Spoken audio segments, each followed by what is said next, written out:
محبوب اگر آپ کا دل سخت اور مزاج تند ہوتا تو یہ لوگ آپ کے گرد کبھی بھی نہ بیٹھتے۔ جب غزوہ خیبر ہوا تو کچھ لوگ پلٹ گئے، دوبارہ حضور کی خدمت میں حاضر ہوتے ہیں تو آپ صلی اللہ علیہ وسلم افو درگزر سے کام لیتے ہیں۔ حاضرین مجلس، دین محبت سے پھیلا ہے، دین حسن اخلاق سے پھیلا ہے۔ ایک ہندو شاعر کہتا ہے، یہ لڑتے قبائل کو کس نے بتایا، محبت نہیں ہے تو کچھ بھی نہیں ہے۔ کائنات کی چمک، کائنات کی رونق، یہ سب محبت کے دم قدم سے ہے۔ کریم آقا صلی اللہ علیہ وسلم فرماتے ہیں، تم میں اچھا وہ ہے جس کا اخلاق اچھا ہے، درست اور وہ اچھا نہیں ہے جس کا اخلاق اچھا نہیں ہے۔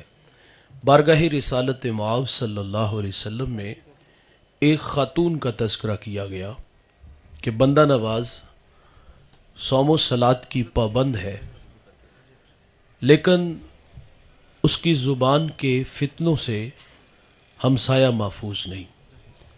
تو آقا فرماتے ہیں وہ عورت جہنمی ہے۔ میرے نبی کا فرمان ہے، گھر خریدنے سے پہلے ہمسایہ اور سفر کرنے سے پہلے ہم سفر دیکھ لیا کرو۔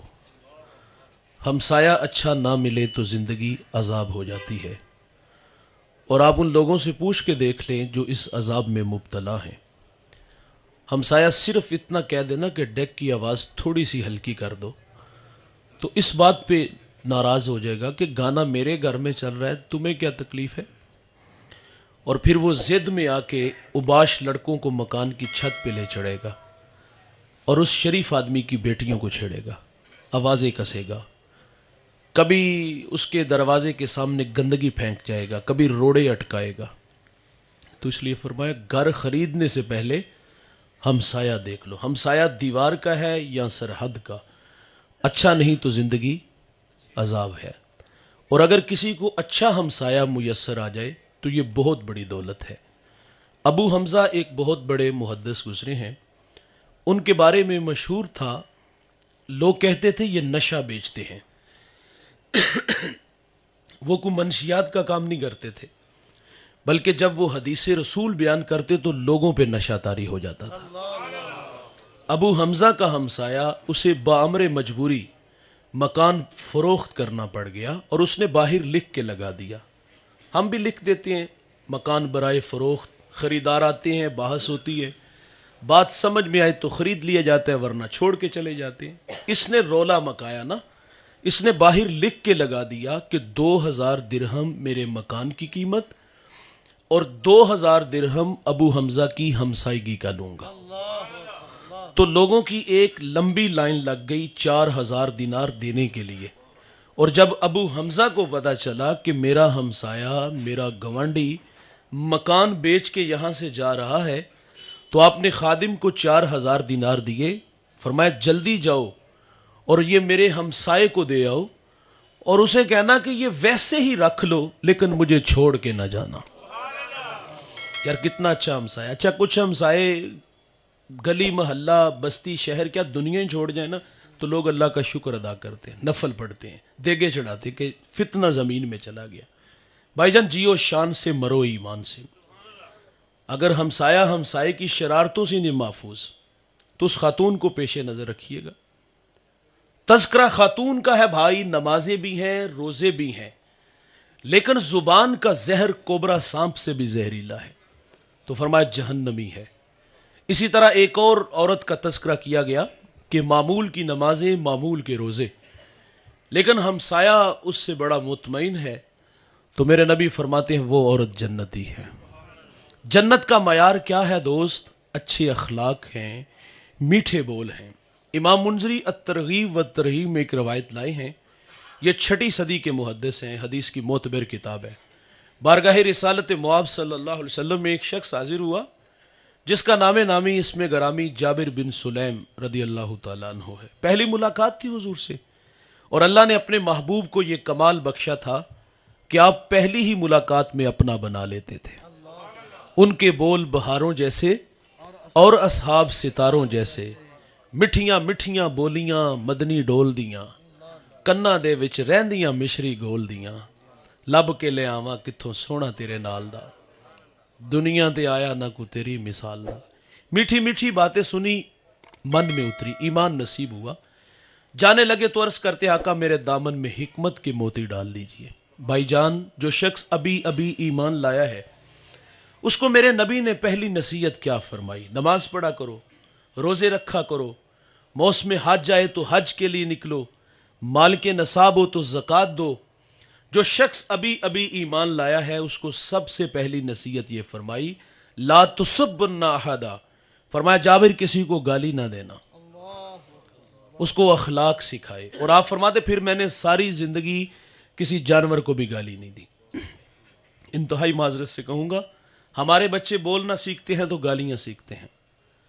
اور جب پہلی دفعہ گالی دی تو اس کو منع نہیں کیا گیا یا اپنے رویوں پہ غور نہیں کیا گیا بلکہ رات کا انتظار کیا گیا جب افراد خانہ جمع ہوئے تو اس کو باقاعدہ چھیڑا گیا صبح جو گالی مجھے دی تھی وہ دادا ابو کو سناؤ اپنے پاپا کو سناؤ یہ کچھ سنانے والی چیز تو نہیں تھی یار تقاضا تھا کہ ہم سنجیدہ ہوتے اپنے رویوں پہ غور کرتے اپنی زندگی سے گالی نکالتے لیکن ہم نے حوصلہ افزائی کی اچھا وہی بچہ جب بڑا ہو کے ہمیں گالی دیتا ہے تو ہم کہتے ہیں ہماری بہو نے اس کو تعویذ ڈال دی یار اس بیچاری کا کیا قصور ہے 1 مہینہ یا 6 ماہ ہوئے وہ آپ کے ہاں آئیے 25 سال تو آپ کے زیر تربیت رہا ہے گالی کا ماحول تو آپ نے خود فراہم کیا ہے اس میں آنے والی کا کیا قصور ہے بچے تو کوڑا کاغذ ہوتی ہے نا جو بھی تحریر لکھو گے 1 منٹ ہے آپ نے گالی لکھی تو وہ گالی بولے گا نا جو ماحول دیا اس کے نتائج بھی آئیں گے دیکھیے اگر آپ کے گھر کا ماحول قرآن پڑھنے والا ہے حدیث پڑھنے والا ہے درود پڑھنے والا ہے تو بڑا ہو کے گالیاں تو نہیں دے گا لبوں پہ سونے محمد کے طرح نہیں ہوگے نا جو سکھائیں گے نتائج آئیں گے ایک بہت بڑا نام بختیار کاکی رحمت اللہ علیہ آپ کی والدہ نے آپ کو مدرسے میں بھیجا استاد کہتے بیٹا پڑھو الحمدللہ رب العالمین ازبر تھا سیقول السفہاء من الناس ازبر تھا تلک الرسل فضلنا بعضهم علی بعض 14 پارے سنائے استاد بڑے متاثر ہوئے بیٹا جہاں سے 14 پڑھے بقیہ 16 بھی اسی مدرسے میں اسی استاد سے پڑھ لیتے ہجے اچھے ہیں منزل خوب ہے تو بختیار کاکی رحمت اللہ علیہ عرض کرتے استاد جی میں نے کسی مدرسے میں کسی استاد سے زانو تلمذ طے نہیں کیے تو پتر یہ دولت پائی کہاں سے عرض کرتے ہیں استاد جی میری والدہ 14 پاروں کی حافظہ تھی میں نے ماں سے سن سن کے حفظ کر لیے بھائی جان ماں قرآن پڑھے نا تو بیٹا قاری قرآن بنتا ہے ماں دودھ پلائے سونے محمد پہ درود پڑھے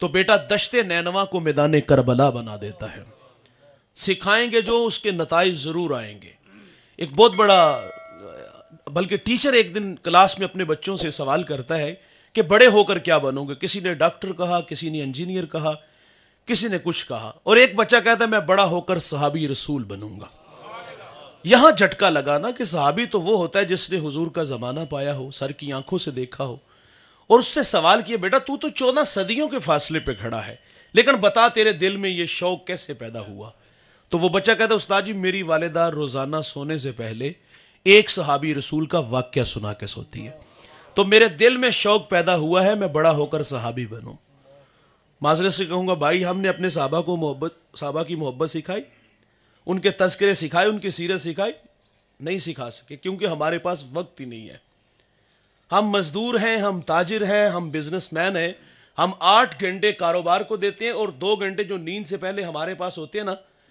انتہائی معذرت سے کہوں گا وہ ہم گھر میں رہ کے بھی غیر حاضر ہوتے ہیں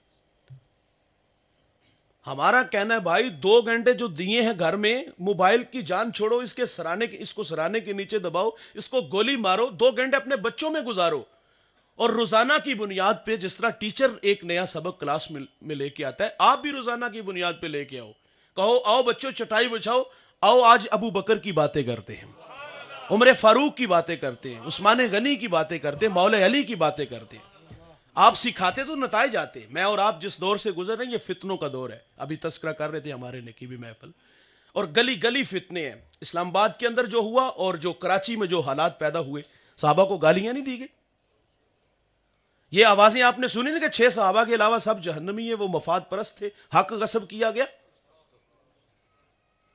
یہ آوازیں آپ نے نہیں سنی کہ مجھے اپنی عمر سے اس لیے نفرت ہے کہ اس کا نام عمر ہے؟ او بھائی جان، اگر ہم اپنے بچوں کو وقت دیتے، صحابہ کی محبت سکھاتے، اگر کوئی نالائق بدبخت ابو بکر کو گالی دیتا تو وہ گدی سے زبان کھینچتا کہ میری ماں تو بچپن میں سکھا گئی ہے، ابو بکر وہ ہیں۔ رسول اللہ فرماتے میں نے دنیا میں سب کو صلہ دیا ہے، ابو بکر کو صلہ قیامت کے دن میرا رب ہی عطا فرمائے گا۔ یہ ہم نے سکھانا تھا لیکن ہم نہیں سکھا سکے، ہم نے وقت نہیں دیا، اور نتیجہ تن یہ بچے دوسروں کے ہاتھوں میں کھیلتے رہے۔ جب مہار ان کی کندھوں پہ رکھی تو پھر ان کو اور کوئی لے گئے۔ تو پہلی نصیحت فرمایا کسی کو گالی نہ دینا۔ میرے نبی کا فرمان ہے مرغے کو گالی نہ دو۔ کیوں؟ فرمایا وہ تمہیں نماز کے لیے اٹھاتا ہے۔ یہاں رک کر کے ایک جملہ عرض کروں گا، فرمایا مرغے کو گالی نہ دو، وہ تمہیں نماز کے لیے اٹھاتا ہے۔ اور آج لوگ علماء کو گالیاں دیتے ہیں، جو لوگوں کو دین سکھاتے ہیں، جنہیں استنجا کرنے کا بھی پتہ نہیں نہ ہوتا، جو منہ میں آتا ہے وہ کہہ دیتا ہے۔ بھائی جس کو مصلے پہ کھڑا کرو نا، اس کی عزت بھی کیا کرو۔ میرا تعلق ایک دیہات سے، ہمارے دیہاتوں میں آج سے ایک اشرا پیچھے چلے جائیں نا، تو ہماری جب مسجد میں ڈیوٹی لگتی تھی تو ہماری ذمہ داریاں بتائی جاتی تھی۔ آپ نے 5 نمازیں پڑھانی ہیں، 2 ٹائم بچے پڑھانے ہیں، اور کوشش کرنی ہے کہ اذان ہو تو فوری آپ مصلے پہ آ کے کھڑے ہو جانا، فرض پڑھ کے حجرے میں نہیں جانا، بقیہ نماز بھی ادا کرنی ہے۔ اس کے علاوہ عشاء کی نماز کے بعد آپ نے دروازہ بند کر دینا ہے، تالا خود لگانا ہے۔ یہ ساری ذمہ داریوں میں سے ایک ڈیوٹی ہماری یہ بھی ہوتی تھی، آپ نے عصر تا مغرب چندہ اکٹھا کرنا ہے مسجد کے لیے، اور الحمدللہ ہم بخوبی خوشی الحمدللہ وہ اکٹھا کرتے تھے۔ اس زمانے میں بھی لوگ 5-10 روپے دیتے تھے اللہ کی راہ میں، تو آج بھی روایت وہ بدلی نہیں۔ ویسے کتوں کی لڑائی پہ یا کرکٹ میچ پہ لاکھوں لگا دیتے ہیں، لیکن اللہ کی راہ میں دینے ہو تو وہ 5-10 والا ماحول آج بھی قائم ہے، اس میں اضافہ نہیں ہوا۔ تو خیر، کچھ بد خصلت لوگ چھت پہ چڑھ جاتے اور ہاتھ میں قلم اور کرتاس ہوتا، اس پہ باقاعدہ لکھتے کس نے کتنے دیے ہیں، اور بعد میں بہانے سے پوچھتے آوا جی کتنے پیسے ہوئے؟ نہیں 250-300 ہوا بھائی، 400 ہوا، خود اکٹھے کر لیا کرو۔ یا جس شخص کو اپنے امام پہ اتنا بھی اعتماد نہیں، فقہ کا مسئلہ ہے، اگر دل میں اتنی بھی بات آئے نا کہ میرے کپڑے امام کے کپڑوں سے اچھے ہیں، نماز ہی نہیں ہوتی۔ واصف علی واصف کہتے ہیں تسلیم کے بعد تحقیق گمراہی ہوتی ہے۔ بھائی تحقیق کرو پہلے، وہ مصلے پہ کھڑے ہونے کے قابل نہیں تو نہ کھڑا کرو۔ جس کو مصلہ دو اس کو عزت بھی دو۔ تو فرمایا مرغے کو گالی نہ دو۔ کیوں؟ فرمایا وہ تمہیں نماز کے لیے اٹھاتا ہے۔ پہلی نصیحت فرمایا جابر کسی کو گالی نہ دینا۔ دوسری نصیحت فرمایا جابر بن سلیم نیکی کو حقیر نہ جاننا۔ دیکھیے ہم روزانہ گھر سے مدرسہ، اسکول، کارخانہ، فیکٹری نکلتے ہیں، اور کئی بار ایسا ہوتا ہے ہمارے راستے میں کوئی روڑا پتھر آ جاتا ہے اور ہم احتیاط سے گزر جاتے ہیں۔ یار ہمیں یہ احساس کیوں نہیں روکتا کہ میرے بعد آنے والا کوئی میرا مومن بھائی اس راستے سے گزرے گا تو کہیں بے خبری میں وہ اس پتھر سے نہ الجھ جائے۔ اخلاقی تقاضا یہ تھا کہ ہم رکتے، اس پتھر کو اٹھا کے سائڈ پہ کر دیتے، لیکن ہم اس خیال سے بھی گزر جاتے ہیں کہ ایدا اجر کی ہوئے گا، رحمت حق بہانہ می جوید۔ اللہ کی رحمت بندے کو بخشنے کے بہانے ڈھونڈتی ہے۔ ایک بہت بڑے محدث دنیا سے چلے گئے، کسی کو خواب میں ملے، پوچھا حضرت سناؤ قبر میں کیسے ہو؟ کہا الحمدللہ قبر جنت کا باغ ہے۔ پوچھا کون سا عمل آپ کی بخشش کا سبب بنا؟ فرماتے ایک چھوٹا سا عمل کہ ایک دفعہ حدیث لکھنے بیٹھا، سیاہی میں قلم ڈبویا، باہر نکالا، لکھنے لگا کہ اس پہ مکھی آ کے بیٹھ گئی۔ تو فرماتے اس خیال سے قلم کو روک لیا کہ یہ مخلوق خدا ہے، پیٹ کی پیاس بجھا لے میں پھر لکھ لوں گا۔ کہتے ہیں اللہ کو میری یہ ادا پسند آئی، اللہ نے میری مغفرت فرما دی۔ نیکی کو حقیر نہ جاننا۔ ایک نصیحت فرمائی جابر بن سلیم جس سے بھی ملو تو خندہ پیشانی سے ملو۔ ہم لوگ سٹیٹس کو باہر رکھتے ہیں۔ میں آپ سے عرض کروں گا بھائی آپ اپنے ملازم سے اس طرح بات کیا کرو جس طرح اپنے بیٹے سے بات کرتے ہو۔ واصف علی واصف کہتے ہیں اپنے ماتحت کے ساتھ حسن سلوک یہ ہے کہ اسے اپنا ماتحت ہی نہ سمجھو۔ اور ایک اور جملہ واصف علی واصف کا، آپ فرماتے بڑا آدمی وہ ہوتا ہے، ایک معیار آپ نے میں نے مقرر کیا ہے، ہم سمجھتے جس کے پاس دوڑتی گاڑیاں، فلک بوس عمارتیں، بنگلے، پلازے ہوں، وہ شہر کا بڑا آدمی ہوتا ہے، وہ وابٹا ٹاؤن کا سب سے بڑا آدمی وہ ہے۔ بھائی یہ تقسیم ہے، کسی کو اللہ نے زیادہ، کسی کو اللہ نے تھوڑا دیا۔ انسان کے بڑے ہونے کے لیے یہ معیار نہیں ہے جو ہم نے مقرر کیا ہے۔ واصف علی واصف کہتے ہیں بڑا وہ ہوتا ہے کہ جس کی صحبت میں بیٹھنے والے لوگ خود کو چھوٹا نہ محسوس کریں۔ ہمارے دیہاتوں میں کہتے ہیں نو اوقات اچ رکھ۔ ہم نے اوقات کس چیز کا نام رکھا ہے؟ ہم نے پیسے کو معیار بنایا، ہم نے دولت کو معیار بنایا۔ میاں صاحب تو ایک جگہ تنقید کرتے، وہ کہتے بے وقوفاں دے نوکر ویکھے دانش مند سے آنے۔ بھائی جان دولت سے انسان بڑا نہیں ہوتا، انسان رویوں سے بڑا ہوتا ہے، اخلاق سے بڑا ہوتا ہے۔ ہمارے دیہاتوں میں کچھ لوگوں کی گردن میں نا سر یعنی گارڈر ہوتے ہیں، ان کی آرزو ہوتی جب میں گزروں تو لوگ مجھے بڑھ بڑھ کے سلام کریں. اگر کوئی سلام نہ کرے, مجھے اپنے بچپنے کا آج بھی وہ منظر نہیں بھولتا کہ میں ویسے ہی گزر گیا بے نیازی سے, تو بعد میں باقاعدہ بلند آواز میں دوسرے سے کدا پتر ہے انہیں سلام نہیں کیتا, بھائی تم کر لو. اتنی رونق, عزت مانگنے سے عزت نہیں ملتی, عزت دینے سے عزت ملتی ہے. اور جو کسی کی عزت کرتا ہے وہ دراصل اپنی عزت کروا رہا ہوتا ہے. عزت مانگو کو اتنی ملے گی. میرے ایک ٹیچر ہے سلیم دلاوری, اچھا لکھتے ہیں, وہ کہتے ہیں مٹی جے نہ مٹی تے رہی مٹی, مٹی مٹی تے راہ نجات بن گئی, ہستی ہیٹ رہ گئی یاد باقی, پیار کسے دا درد سوگات بن گئی. بھائی عزت دو گے تو عزت پلٹ کے آئے گی. ایک بہت بڑا مذہبی اسکالر دسترخوان پہ بیٹھ کے کھانا کھا رہا تھا, باہر ایک جاروب جھاڑو دے رہا ہے, تو آپ فرماتے بیٹا کھانا کھا لو. نظر اٹھائی, کانوں کا دھوکہ لگا کہ غریبوں کو کون منہ لگاتا ہے. اچھا غریب بھائی ہو تو بھائی منہ نہیں لگاتا, غریب بہن ہو تو بھائی منہ نہیں لگاتا. اچھا غریب بہن بھائی سے رشتہ لینے آ جائے نا تو تیور دیکھنے والے ہوتے. تیری جرت کیویں ہوئی ہے, تو اپنی اوقات تے ویکھ, تو میری بیٹی نو 2 وقت دا کھانا نہیں دے سکتی اور رازق تم ہو یار. اور بہنیں ولی بنا دیتی ہیں یار, بہنیں ماں کا روپ ہوتی ہیں. لوگ ہم سے مسائل پوچھتے ہیں, مولانا اگر بہن تحفہ مانگے تو دے دیں, بہن تحفہ دے تو لے لینا چاہیے, کتاب تحفہ لی یا کوئی کپڑوں کا تحفہ, کوئی سوٹ کا تحفہ لیا, نہیں, اس کے حصے کی زمین ہم نے تحفہ لیا. اور بہن تو ویسے بھی بھائی پہ وار دیتی ہے یار. اور بہن کو ایک خوف یہ بھی ہوتا ہے کہ اگر میں نے اپنا حق مانگ لیا نا تو بھائی بچوں کو نفرت کا درس دے کے جائے گا. پھپھی نو منہ نہیں لانا, مر گیا تینوں میرا منہ نہ وہانا, جرم کیا تھا اس کا. خیر یہ رویے ہیں ہمارے. تو انہوں نے کہا بیٹا کھانا کھا لو. ششدر ہوا, کہتا حضرت مجھے کہہ رہے ہو, کہا ہاں بیٹا کھانا کھا لو. اس نے جھاڑو وہاں رکھا, دوڑ لگا دی. تھوڑی دیر بعد واپس آیا, اس کے ساتھ اس کی بیوی بچے تھے. وہ کہتا حضرت کھانا بعد میں کھائیں گے, ہم عیسائی ہیں, ہمیں محمد عربی کا غلام بنا دیجئے. اسلام پہ 3 گھنٹے کا لیکچر نہیں, دلائل نہیں, 2 میٹھے بول ہیں یار. پتر کھانا کھا لے, خالی دامن ایمان سے بھر رہا ہے. بھائی عزت دو. ہم کہتے کبھی کبھی ملازم کے ساتھ بیٹھ کے چائے پیا کرو, کبھی کبھی اس کے ساتھ بیٹھ کے کھانا کھایا کرو, کبھی کبھی گپ شپ لگایا کرو. عزت دے کے تو دیکھو عزت پلٹ کے آئے گی. میرے کریم آقا صلی اللہ علیہ وسلم عیدگاہ کی طرف تشریف لے جا رہے ہیں. سریرا کھلا میدان آیا, بچے عید کی خوشیوں میں مسرور تھے. ایک جانب کیا دیکھا گیا کہ ایک بچہ ہے, اس کے تن پہ پیرہن پھٹا ہے, آنکھوں میں آنسو ہیں. اللہ کے رسول صلی اللہ علیہ وسلم رک گئے, فرمایا بیٹا آپ کیوں رو رہے ہو؟ شاید کہ حضور کو پہچان نہ سکا. عرض کرتے فلاں غزوے میں میرے والد حضور کے ساتھ تھے کہ شہید ہو گئے, میں یتیم ہو گیا, والدہ بیوہ ہو گئی, ماں نے دوسرا نکاح کر لیا, سوتیلے باپ نے مال پہ قبضہ کیا اور مجھے دھکے دے کے گھر سے نکال دیا.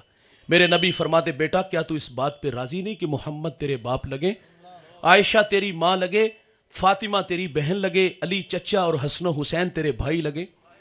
وہ بچہ کہتا اگر یہ رشتے میرے ہیں تو مجھے اور کیا چاہیے. بھائی جان حضور اس بچے کو لے کے گھر آئے, کھانا دیا, لباس دیا, انگلی تھامی اور عیدگاہ کی طرف تشریف لے آئے. سریرا جب کھلا میدان آیا تو اب بچے پھٹی نگاہوں سے دیکھ کے کہتے بھائی ابھی تو تم رو رہے تھے. اب فخر سے کہتا ہے میں بھوکا تھا, مجھے کھانا ملا, میں ننگا تھا, مجھے لباس ملا, میں یتیم تھا, مجھے ابو جی محمد ملے, عائشہ ماں ملی, فاطمہ بہن ملی, علی چچا اور حسن و حسین بھائی ملے. وہ کہتے ہیں اب بھی میں رہوں. یہ ہے اخلاق بھائی, جس سے بھی ملو تو خندہ پیشانی سے ملو. امام راضی ایک یتیم کا تذکرہ کرتے ہیں, اس کا والد جب دنیا سے چلا گیا تو ماں کے تن پہ جو قمیض تھی وہ جگہ جگہ سے پھٹی تھی. ماں سے کہا ماں اجازت دو چچا سے قمیض لے آؤں. ماں نے منع کیا کہ بیٹا تو عرب کی روایت سے واقف نہیں, یہ معاشرہ یتیموں کو دھکے دیتا ہے, منحوس سمجھتا ہے, اگر جاؤ گے تو شرمندگی کا سامنا کرنا ہوگا. بچہ تھوڑا سا بضد ہوا, الجھا ماں سے محبت میں, ماں نے رخصت دی اور ماں جانتی تھی اس کے ساتھ ہونے کیا جا رہا ہے. خیر جب آیا دروازے پر دستک دی, اندر سے چچا نہیں چچا کے بیٹے آئے, ان سے باتیں کرنے لگا. اس نے کیا کہا ہوگا دوست کہ چلو باہر کھیلنے, یا کل کا کوئی پروگرام بنانے آیا تھا. وہ کیا کسی مفکر نے کہا تھا کہ غریب کی جوانی جنگل کا پھول اور سردیوں کی چاندنی یوں ہی بیکار جاتی ہے. یار غریب کو تو جوانی میں بال سنوارنے کا بھی موقع نہیں ملتا. وہ تو عید والے دن بھی آلو چھولے لگا کے نہیں بیٹھا ہوتا, پاپڑ بیچ رہا ہوتا ہے.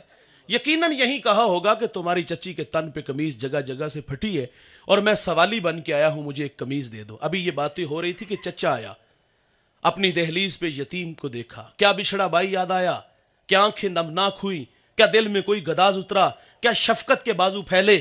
ہم نے پڑھا ہے بھائی اس معاشرے کو, اس نے نہ بازو پھیلائے, نہ شفقت کی, نہ آنکھوں میں آنسو آئے, بلکہ دھکا دیا اور کہتا ہے منحوس پلٹ جا, کہیں تیری نحوست کی وجہ سے میرے بچے یتیم نہ ہو جائیں. آپ گینا دل ٹوٹ گیا، آنکھوں سے آنسو بہ نکلے۔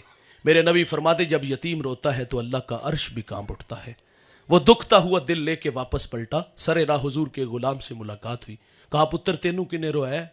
تو وہ کہتا مجھے عرب کی تلخ ہواؤں نے رلا دیا، یتیم ہوں اور چچا سے پھینٹی کھا کے آیا ہوں۔ کہا پتر گھبرا نہیں، آ گیا ہے وہ اس دنیا میں جو دکھیوں کے دکھ بانٹتا ہے، جو بے سہاروں کو سہارا دیتا ہے، وہ نبیوں میں رحمت لقب پانے والا، مراد غریبوں کی بر لانے والا، وہ اپنے پراؤں کا غم کھانے والا، مصیبت میں غیروں کے کام آنے والا۔ کہا میرے نبی حرم میں جلوہ فراز ہیں، جو مانگو گے وہ عطا کریں گے۔ یہ گھر آیا، اترا ہوا چہرہ ہے۔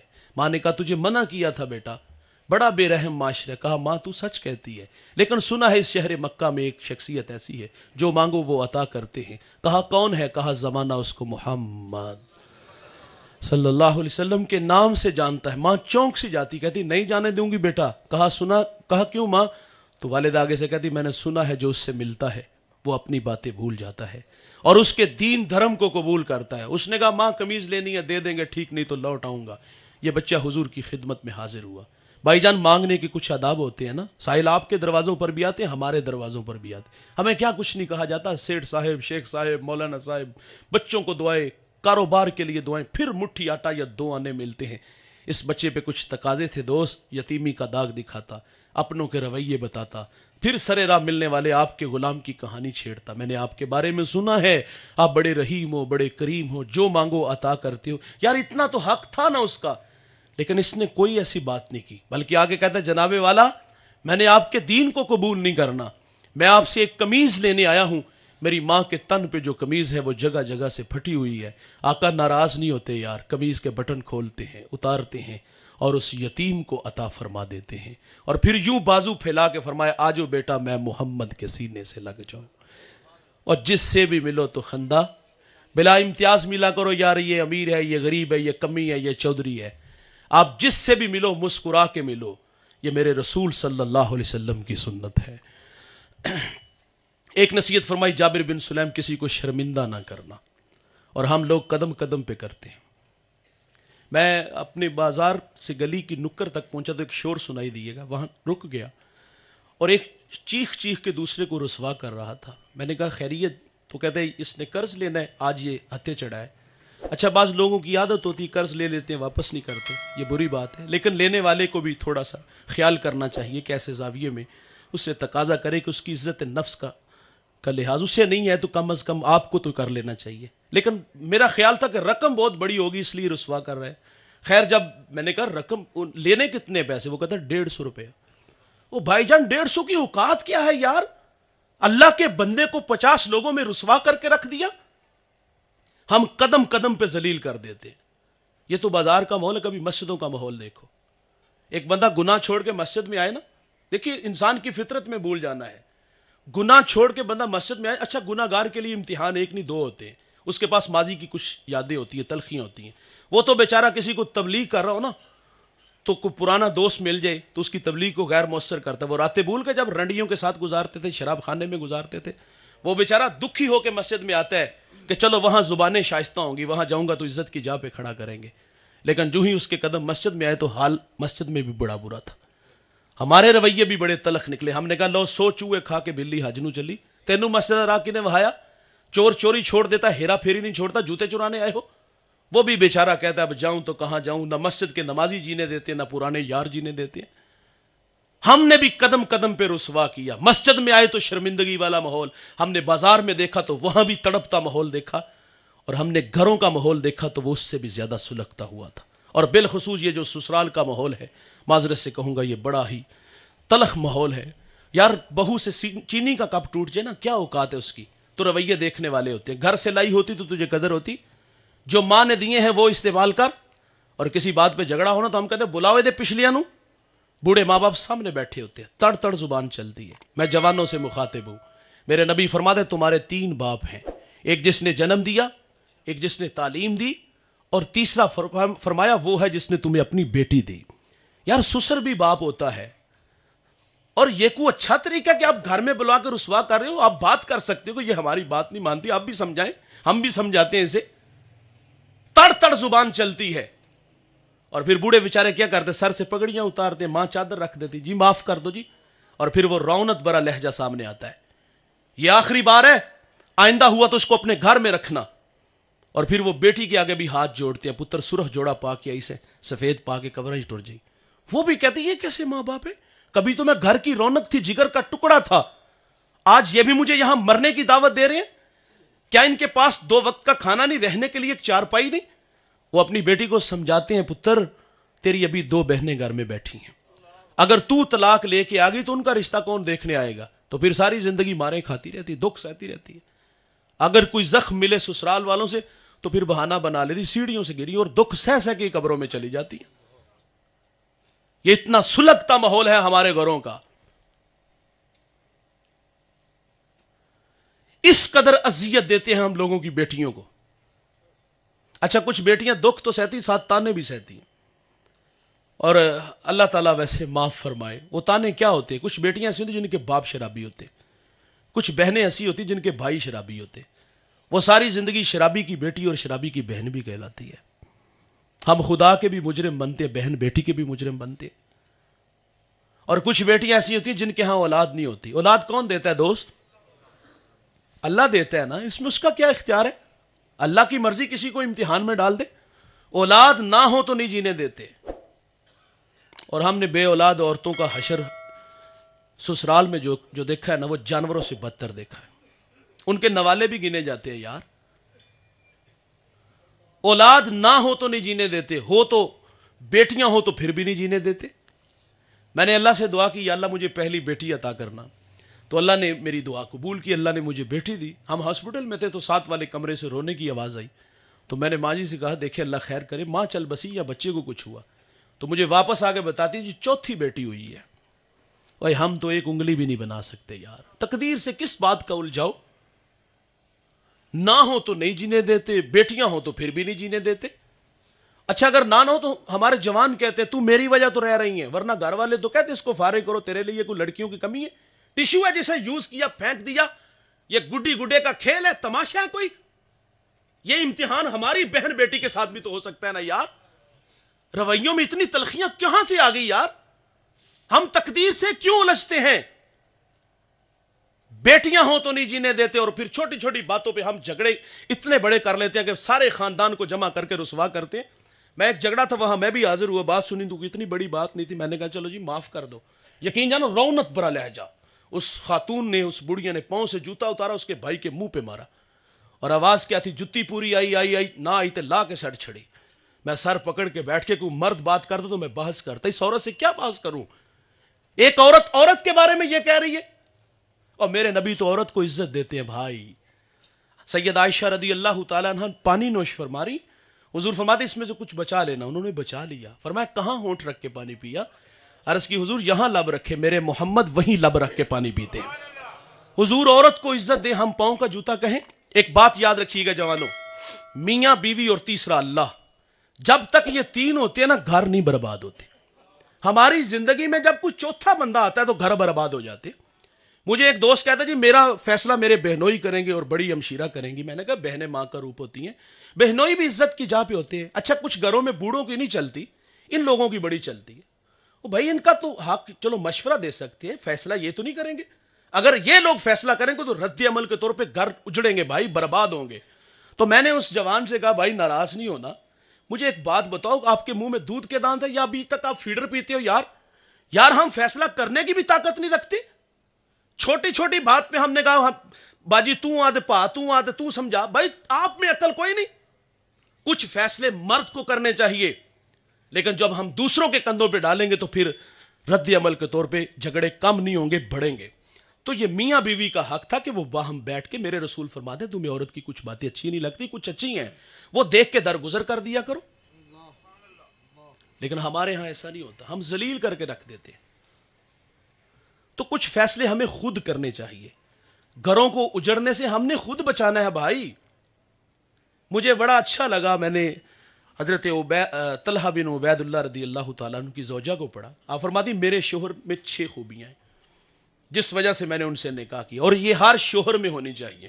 یہ دلہا میاں کو بھی میں عرض کروں گا. وہ 6 خوبیاں فرماتی. پہلی خوبی یہ ہے کہ جب یہ گھر آتے ہیں نا تو مسکراتے ہوئے آتے ہیں. ہم باہر دکان پہ کھڑے تو مصنوعی اخلاق دکھاتے 8 گھنٹے 10 گھنٹے، اس لیے کہ ہمیں اپنے خریدار سے کیا ہوتا ہے، ہم نے نفع لینا ہے، اس سے کچھ فائدہ اٹھانا ہے۔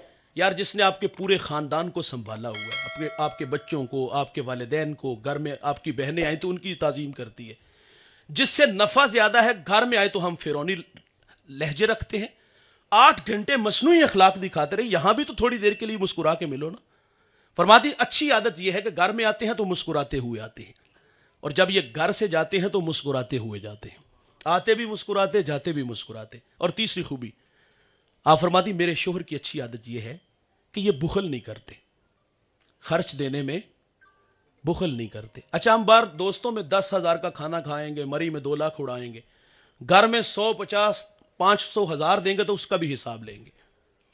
آپ فرماتی اچھی عادت یہ ہے کہ یہ بخل نہیں کرتے۔ اور چوتھا فرمایا کبھی خرچ مانگنے کی ضرورت بھی نہیں پڑی۔ ایک تو یہ خرچ مانگا جائے تو بخل نہ کیا جائے، ایک فرماتی مانگنے کی ضرورت ہی نہیں پڑتی۔ اور پانچویں فرمایا کہ میں اگر ان کا کوئی کام کر دیتی ہوں نا، کھانا بنا کے دیتی ہوں، کپڑے دھو کے دیتی ہوں، تو یہ میرا شکریہ بھی ادا کرتے ہیں۔ انسانی فطرت ہے نا بھائی، وہ حوصلہ افزائی چاہتا ہے۔ ہم کہتے ہیں یہ چوڑی ہو جائے گی اگر یہ تعریف کریں گے، الے پچھلے سال ہی تو کی تھی سی، تو یہ تو کوئی بات نہ ہوئی۔ یہ انسانی فطرت ہے بھائی، وہ حوصلہ افزائی چاہتے ہیں۔ ایک وہ اللہ والے تھے، اپنے مرید کے گھر گئے، کھانا انہوں نے اچھا بنایا تھا، کہا اپنی بیوی کو بلاؤ، کہا پتر کھانا بڑا اچھا بنایا تو وہ رونے لگی۔ تو بزرگ کہتے ہیں بیٹا میں نے تو تیری تعریف کی ہے۔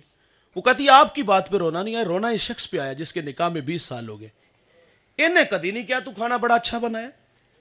یار میرے رسول گھر آتے ہیں، فرمایا گھر میں کچھ ہے، عرض کی حضور روٹی ہے، سالن نہیں ہے، سرکہ ہے، حضور فرمایا سرکہ ہی لے آؤ۔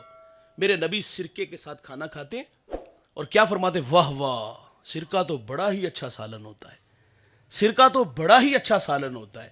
اور ہماری گھر والی 3 گھنٹے لگا کے کھانا بناتی ہے، دسترخوان پہ بھی لگاتی ہے، کھانا خود پیش کرتی ہے۔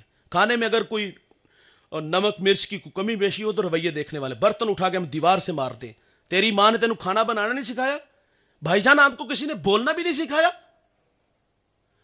اچھا بھی تو وہی بناتی تھی نا، اگر آج کوئی کمی بیشی ہوگی تو کیا ہو گیا یار، درگزر کرو۔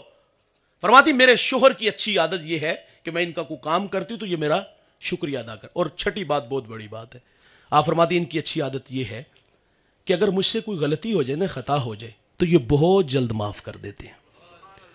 ہم کہتے ہیں انہوں 6 مہینے لو آ لگ سمجھ جائے، تو یہ رویے اچھے نہیں بھائی۔ میرے نبی فرماتے کسی کو شرمندہ، آخری بات گفتگو سمیٹ لیتے ہیں۔